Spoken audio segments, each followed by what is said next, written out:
Student हम पढ़ रहे थे इस चैप्टर में रेवोल्यूशन ऑफ 1857 की क्रांति। और ये एक ऐसा विद्रोह था भारत में जो ब्रिटिश साम्राज्य के विरुद्ध जनता का विद्रोह था। बहुत सारे जमींदार राजा भी साथ में थे, बट मेनली ये जनता ही कर रही थी इस तरह का विद्रोह। सैनिकों ने ये स्टार्ट किया था। तो बहुत सारी समस्याएं हमने पिछली वीडियो में डिस्कस की हैं। आज हम पढ़ेंगे कि पीजेंट और सिपोइज मीन्स जो सिपाही होते हैं, सेना में सिपाही होते हैं, उनकी क्या समस्याएं थी। पीजेंट किसान, देखो मैं आज भी अगर आप देखोगे मेनली जो सिपाही होते हैं वो किसान परिवारों से जाते हैं। ये एक ट्रेंड है शुरू दिन से ही। तो उस टाइम भी जो किसान, बहुत सारे किसान या क्षत्रिय कास्ट जिन्हें बोलते थे, वो फौज में भर्ती होते थे, बहादुरी के लिए जाने जाते थे, तो उनकी अलग से रेजिमेंट मानी जाती थी। तो अगर वो किसान के घर में है और उसका जो घर वाले हैं वो परेशान है, तो सैनिक भी परेशान है। इन द कंट्री साइड, गाँव में, peasant and zamindar resented the high taxes and the rigid method of revenue collection. बहुत सारे रेवेन्यू कलेक्शन मैंने मेथड पढ़ाए थे, मुनरो सिस्टम, परमानेंट सिस्टम। उन सब की वजह से पीजेंट और जमींदारों को मुश्किल हो गई कि टैक्स कैसे इकट्ठा किया जाए।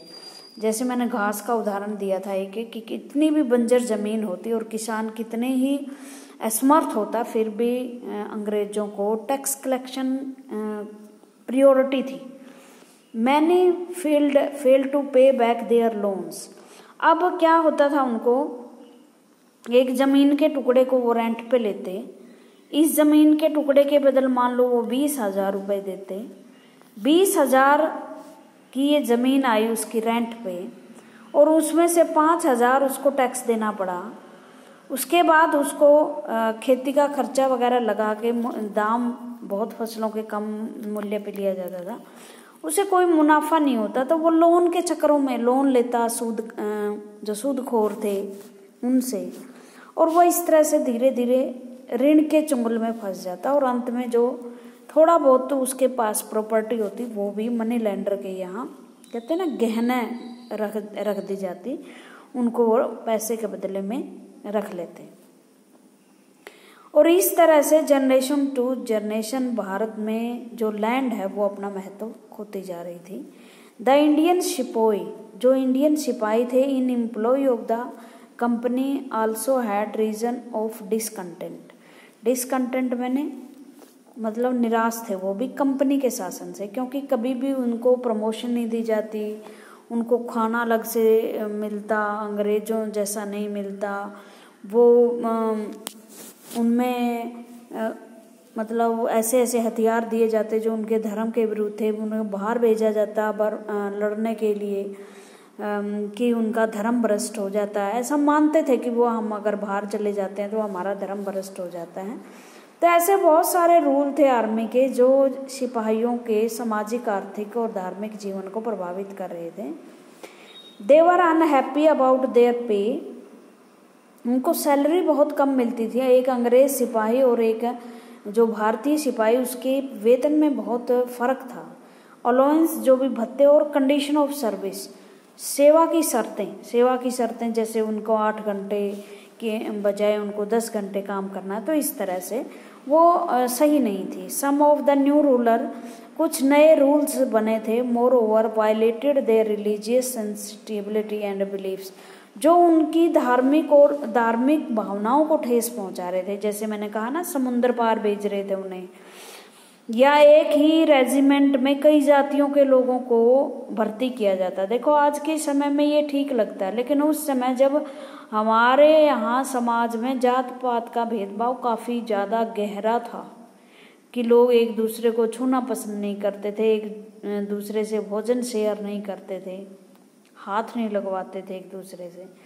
तो वो क्या है कि अगर उनको मिक्स कर दिया जाए और एक ही बर्तन वगैरह में उन्हें खाने के लिए मजबूर किया जाए, वो उस दिमाग से परिपक्व नहीं हुए थे, तो ये उनकी धार्मिक भावनाओं को ठेस पहुंचेगी इससे, और वो इस तरह से उनके मन में क्रोध की भावना पैदा होगी। Did you know that in those day many people in country believe that if they cross the sea they would lose their religion and cast.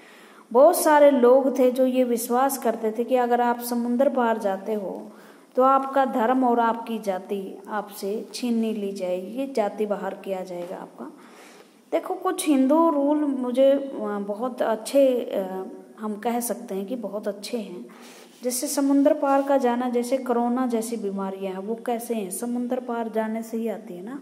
जैसे अभी कोरोना आया, पहले हमारे यहाँ शुद्धिकरण किया जाता था जो बाहर से आता था, लेकिन धीरे धीरे इनने बुराइयों का रूप धारण कर लिया, जाति बाहर कर दिया जाता उसको। तो इस तरह से रिलीजन और कास्ट उसकी छीन ली जाती। So when in 1824 the Sepoy were told to the Burma and sea route to fight for the company, they refused to follow the order। 1824 की बात है, जो अंग्रेज है वो बर्मा की लड़ाई लड़ रहे थे। बर्मा आज का म्यांमार है। तो बहुत सारे सैनिकों ने वहाँ जाने से मना कर दी कि हम नहीं जाएंगे। Though they agreed to go by their land, by land, sea route से जाने के लिए मना कर दिया, लेकिन उन्होंने कहा कि हम लैंड से चले जाएंगे। बर्मा का जो है ये मणिपुर, सिक्किम, इनको पार करोगे तो आपका बर्मा आ जाता है। उन्होंने सी रूट से मना कर दिया कि समुद्र पार नहीं जाएंगे। दे वर सेवरली पनिश्ड, उनको फिर सजा दी गई। एंड सिंस, मतलब नौकरी से निकाल दिया होगा, मारा पीटा गया होगा।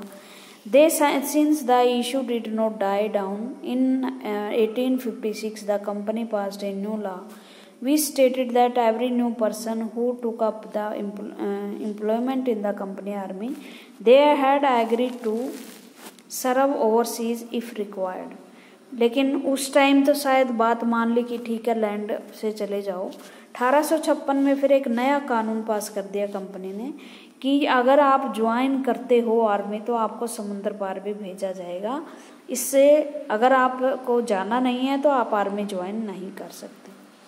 Sepoy also reacted to what was happening in the countryside। Sepoy इस बात से भी दुखी थी कि ग्रामीण इलाके में क्या हो रहा है। मैंने बताया ना, बहुत सारे सिपाही जो हैं वो किसान परिवारों से ही आते हैं। Many of them were peasant, उनमें से वो बहुत सारे किसान थे। And had family living in the village, और उनकी फैमिली गांव में रहती थी। So the anger of the peasant quickly spread among the sepoy, और इस वजह से उनकी जो विद्रोह था, गांव वाले सैनिकों के दुख से प्रभावित हुए, और जो सैनिक हैं जो कंट्री साइड में हो रहा था उनके विरुद्ध, उनके लिए वो परेशान थे। ओके, नेक्स्ट देखते हैं। रिस्पॉन्स टू रिफॉर्म्स, बहुत सारे सुधारक, समाज सुधारक हमारे देश में हुए। जैसे राजा राम मोहन राय को हमारे यहाँ समाज सुधारों का पैगंबर माना जाता है। पैगंबर का मतलब वो है जो शुरुआत करता है। तो जो राजा राम मोहन राय है उसने ऐसी बहुत सारी चीज़ें अपने जीवन में देखी थी जो भारत में रूढ़ियों की वजह से थी। भारत में ये नहीं कि सारी चीज़ें सही थी सामाजिक दृष्टि से, जो कुरीतियाँ थी, सती प्रथा वगैरह, वो बाल विवाह, वो सब सही था। वो एक तरह से देखा जाए तो वो गलत थी। और राजा राम मोहन राय ने भी अपनी भाभी को जलते हुए देखा था, सती जानबूझकर उसको सती करवाया गया था। तो उस चीज़ों, और दूसरी बात वो बड़े पढ़े लिखे विद्वान थे, बहुत सारी भाषाओं का उन्हें ज्ञान था, बहुत सारी किताबें उन्होंने उस जगह लिखी। तो वो ये सोचते थे कि भारत में अगर आपको रिफॉर्म्स लेके आने हैं, बंगाल के थे वो, तो आपको ब्रिटिश इंग्लिश शिक्षा जरूरी है। तो उन्होंने जोर डाला, जो विलियम बेंटिक थे वो उनके दोस्त थे, कि आप भारत में, वायसराय थे उस टाइम भारत के, जो विलियम बेंटिक थे गवर्नर जनरल, वायसराय तो 1857 में उन्हें कहना शुरू हुआ, 1858 में। उन्होंने जोर डाला कि आप रिफॉर्म्स कीजिए, सुधार कीजिए भारतीय समाज में भी। और इस तरह से बहुत सारे सुधार करने शुरू कर दिए ब्रिटिश गवर्नमेंट ने। लेकिन वो सुधार सभी को पसंद आए ये सही नहीं होता। ये ज़रूरी नहीं होता कि वो सुधार जो है, क्योंकि उस टाइम सोसाइटी परिपक्व नहीं होती, वो एक्सेप्ट करने के लिए तैयार नहीं है कि सती ना हो कोई, या विधवाओं का दोबारा विवाह किया जाए, या बाल विवाह ना किया जाए, या लड़की को 18 साल तक घर बैठाए रखे, ये उनके दिमाग के एक्सेप्शन से बाहर थी। और इस वजह से जो रिफॉर्म्स की ज़रूरत थी वो भारतीय समाज को, और किए ब्रिटिश गवर्नमेंट ने, लेकिन भारतीय समाज उस टाइम दिमागी रूप से प्रिपेयर नहीं था उन सुधारों को एक्सेप्ट करने के लिए। और इस वजह से उन सुधारों की रिएक्शन हुआ, एंटी रिएक्शन हुआ समाज में कि आप हमारे धार्मिक मामलों में हस्तक्षेप ना करें, आप तो हमें भ्रष्ट बना देंगे। The British believe that the Indian society had to reforms.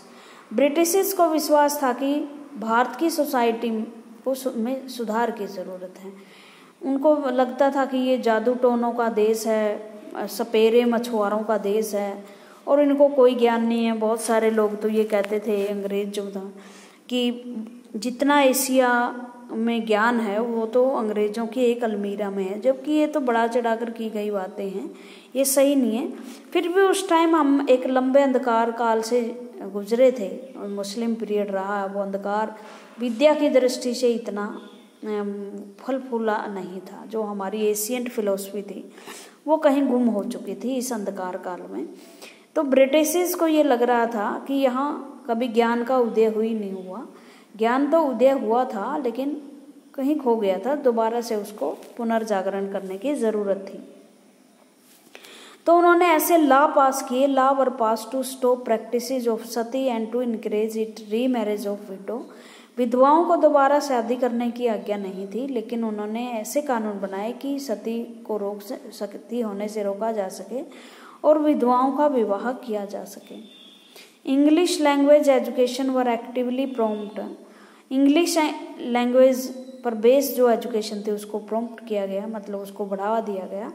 In after 1830 the company allowed Christian missionary to function freely in its domain and even own land and property. 1830 में उन्होंने क्रिश्चियन मशीनरीज वो होती हैं जो Christian धर्म के लिए काम करती हैं, उनको आज्ञा दे दी कि आप भारत में आ सकते हो, फ्रीली अपना प्रचार कर सकते हो, आपकी अपनी ज़मीन हो सकती है। बट इन ईसाई मशीनरियों ने यहाँ स्कूल खोलने शुरू किए। जैसे आप देखोगे जो कॉन्वेंट स्कूल होते हैं वो मशीनरीज स्कूल होते हैं, नन पढ़ाती हैं वहाँ। लेकिन उन्होंने साथ साथ में एक ये काम कर दिया, ज़बरदस्ती ईसाई बनाना शुरू कर दिया। ये गलत हुआ। रिफॉर्म्स लाए, सुधार लाए लोगों के जीवन में, ये कोई गलत नहीं है, एजुकेशन संस्थाएं खोलें, बट लोगों का धर्म परिवर्तन किया, आप हिंदू धर्म को छोड़ दो, ये गलत है, और आप ईसाई बन जाओ। ये चीज़ें जो मशीनरीज हैं उसने शुरू किया, जिससे हिंदू सोसाइटी या जो भारतीय सोसाइटी थी उन्होंने सोचा ये हमारे धर्म को भ्रष्ट कर देंगे। This law allowed an Indian who had converted to Christianity to inherent the property of his ancestor. और इस तरह से उन्होंने जो कंपनी ने क्रिश्चियनिटी को बढ़ावा देने के लिए कानून पास कर दिया कि जो लोग क्रिश्चियन बनेंगे वो अपने पूर्वजों का जो जितनी भी प्रॉपर्टी होती है उसके भागीदार बन जाएंगे, मतलब उनसे प्रॉपर्टी छीनी नहीं जाएगी। Many Indian began to feel that the British were destroying their religion. और इस तरह से धर्म पर सीधा सीधा हमला था ये तो, कि आप हमारा धर्म छीन रहे हैं। देयर सोशल कस्टम, उनके जो सामाजिक रीति रिवाज हैं, and there traditional way of life. और उन्होंने सोचा ये हमारी जो हम सदियों से लाइफ जीते आ रहे हैं उनको ये सब नष्ट कर देंगे। देयर वर और of course other Indian who wanted to change existing social practices. बहुत सारे ऐसे लोग थे पढ़े लिखे, जैसे राजा राम मोहन राय थे, देवेंद्र नाथ टैगोर थे, व्योमेश चंद्र बनर्जी थे, बंकिम चंद्र चटर्जी थे। वो चाहते थे कि भारत में रिफॉर्म्स आए। उसको हम फिर दूसरे चैप्टर में पढ़ेंगे। To get a glimpse of what people were thinking those days about British rule, study source 1 and source 2। हम आप जो हैं वो ये पढ़ सकते हैं पैराग्राफ, जिसमें हमें पता चल जाता है कि लोग अंग्रेजों के बारे में क्या सोचते थे उस time. Given here one excerpt from the book of Majha Pravas माझा प्रवास, माझा प्रवास नाम की एक बुक है, रिटन बाय विष्णु भट्ट गोडसे। विष्णु भट्ट गोडसे एक ब्राह्मण था, उसने किताब लिखी थी, महाराष्ट्र का था वो। उन्होंने कहा था कि he and his uncle had set out to attend a yajna being organized in Mathura. मैं और मेरे चाचा जी एक यज्ञ ऑर्गेनाइज हो रहा था मथुरा में। आपको पता है कृष्ण की भूमि मथुरा, वहाँ यज्ञ वगैरह होते रहते हैं। हम उनके लिए यात्रा के लिए निकल गए। Vishnu Bhatt write that they meet some sepoy on the way. वो सिपाहियों से मिले रास्ते में। Who told them that they should not proceed on journey because a massive upheaval were going to break out in 3 days। उन्होंने कहा कि आप आगे नहीं जा सकेंगे क्योंकि आगे तो विद्रोह होने वाला है 3 दिनों के अंदर। सिपोय ने कहा the English were determined to wipe out the religion of Hindus and the Muslim. सिपाहियों ने बताया कि अंग्रेज जो है हमारी धर्म को ख़त्म करना चाहते हैं, हिंदू और मुस्लिम धर्म को वाइप आउट करना चाहते हैं, मतलब ख़त्म करना चाहते हैं।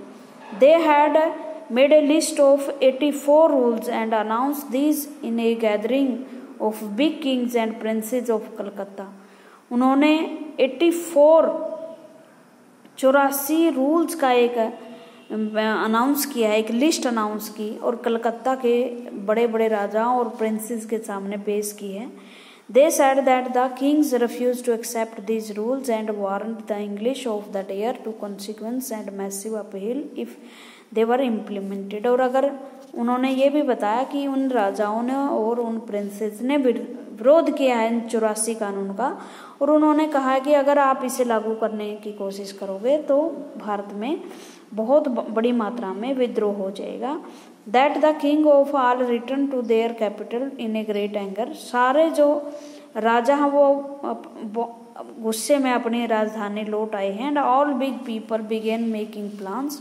और जो बड़े बड़े लोग हैं वो प्लान बनाना शुरू कर दिया उन्होंने, किस तरह से भारत से अंग्रेजों को बाहर निकाला जाए। A date was fixed for the war of religion.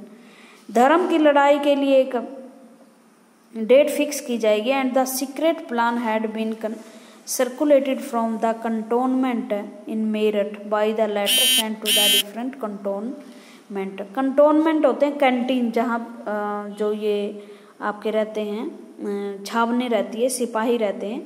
तो ये कहता है कि ये जो डेट है वो सर्कुलेट की जाएगी, गुप्त रूप से बताई जाएगी मेरठ में और मेरठ से दूसरी छावनियों में। ठीक है, तो इस तरह से विद्रोह की जो देखो इतिहास के सोर्स होते हैं, कहीं कहीं से हमें पता चलता है कि उस टाइम क्या हुआ है। तो एक किद्वंती के आधार पर किसी ने बताया होगा, उसके बाद उसने बुक लिखी होगी, बुक से सिपाहियों का व्यू पता चला होगा कि किस तरह से जो अंग्रेज़ हैं वो हमारी धार्मिक चीज़ों को बदलना चाह रहे हैं, उनमें इंटरफेयर करना चाह रहे हैं और लोग इसका बड़ा विद्रोह कर रहे हैं। उसके बाद there were soon excitement in every regiment. और इस तरह से रेजिमेंट, सभी रेजिमेंट जो है, क्योंकि सारे दुखी तो हो ही चुके थे, और जब उन्हें पता चला कि हमारी जो है सभी दुखों का अंत होने वाला है, क्रांति होने वाली है, तो लोग बड़े एक्साइटमेंट हुए। Another account we have from those days are the memory of Subedar Sitaram Pande. Sitaram Pande was recruited in 1812 as a sepoy in the Bengal native army. दूसरा एक कारण मेमोरीज हैं सूबेदार सीताराम की, और सीताराम जो पांडे था वो बंगाल से था। 1812 में उसकी बंगाल नेटिव आर्मी में सिलेक्शन हुआ था। ही served the English for 48 years and retired in 1860। वो 48 साल तक सेना में रहे और 1860 में रिटायर हुए। He helped the British to suppress the rebellion, though his own son was rebel and was killed by the British in front of his eyes।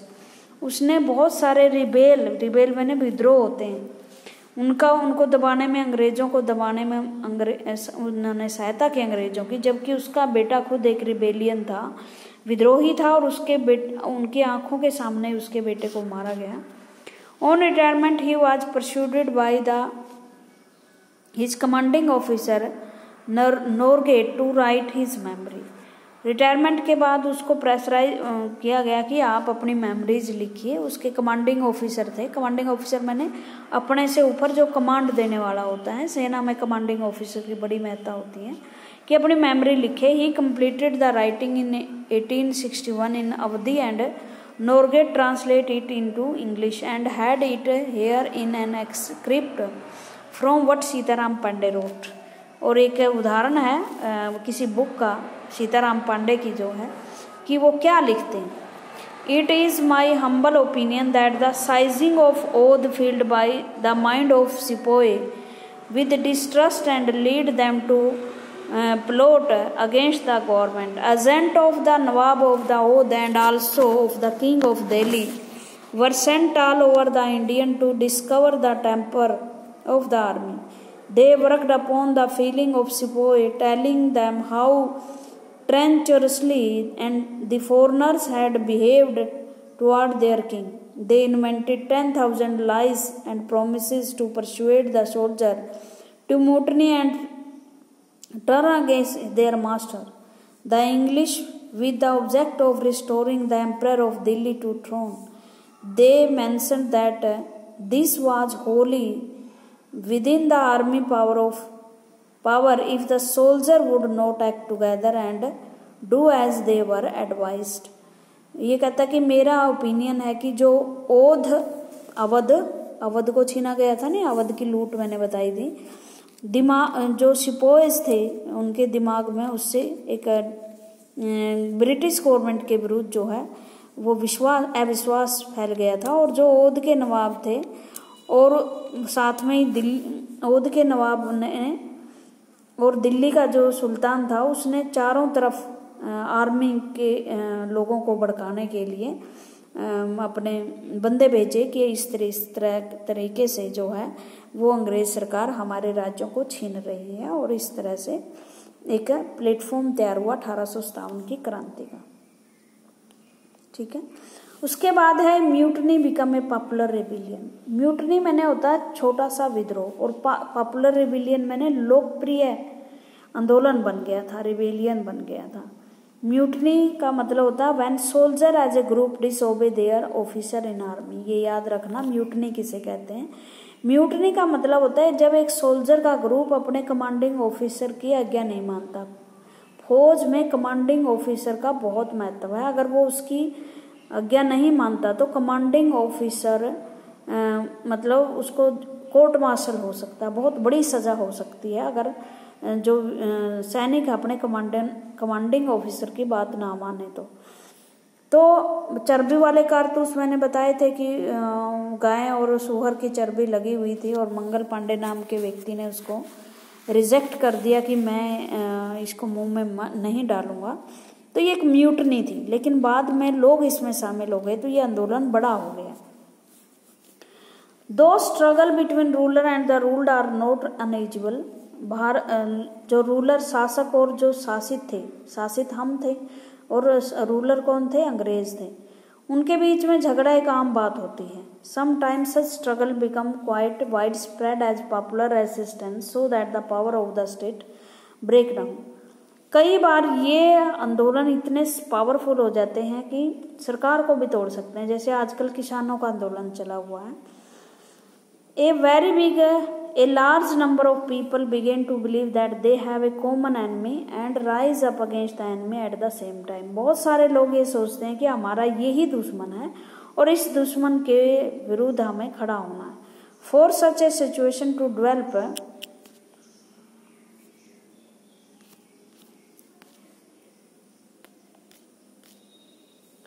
people have to organize, communicate, take initiative and display the confidence to turn the situation around।